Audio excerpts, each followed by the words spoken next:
ngadamel manisan pala kanggo obat garariung dina waktuna pas poe lebaran. Alhamdulillah ieu sahur di waktu akhir-akhir da sakedap deui teh urang bakal lebaran. Tos waktuna sahur ayeuna mah urang langsung we ka pawon tapi ningali ieu pabalatak urang canakan heula urang langsung we simpen kana wastafel. Nyimpen cucian kana wastafel mah ayeuna mah urang langsung we nyiapkeun panci kanggo nyepankeun sangu. Bilihna aya nu komen cenah teu kajamban heula cenah bisi cileuhan. Tenang abdi entos tadi kajamban heula cuman teu direkam ayeuna mah urang lanjut we tos nyepankeun sangu mah urang langsung ngadamel pala.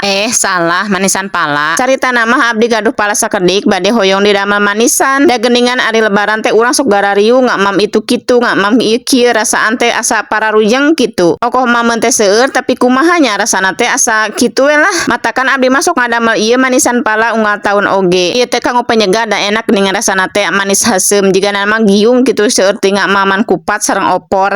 Keur mah ieu mah ngadamel lagi gampang sareng deui modalna ku sakedik. Entos dipesekan mah sadaya palana entos dikeueuman ku cai uyah dikumbah deui entos dikumbah deui mah langsung we tuuskeun. Tah geuninganan ayeuna mah di siang harina urang langsung we keuretan potong-potong alit-alit. Biasa we barang damel nage jeung hana da teu jauh-jauh tina bujur si hana teh. Tos dipotong-potong mah sadayana engke urang cuci deui terus dicucikeun mah urang tuuskeun deui. Ulah aya caian pami aya caian masuk awon kin teh kana manisanana. Entos tuus mah geuninganan ayeuna urang hayu we gulaan digepeng-gepengkeun nganggo gula. Ngan abdi teh nuju males ieu teh ngadedet-dedetkeun na wias we lah teu jeber oge. Nu penting mah jadi we rasana enak seger. Ayeuna mah urang lebet-lebetkeun we kana toples. Entos sadayana mah lebet kana toples geuninganan alhamdulillah kenging 2 toples tuh. Saleresna mah masih kena sisa sakedik kan cuman kagok wadahna entos we teu didamelkeun. Ayeuna mah urang purulukan luhurna ku gula deui. Entos pinuh mah gulana urang langsung we tutupan. Tuh geuninganan alhamdulillah entos beres we kenging 2 keler alit. Tos ditutupan rapet mah ayeuna mah urang langsung we tinggal disimpen.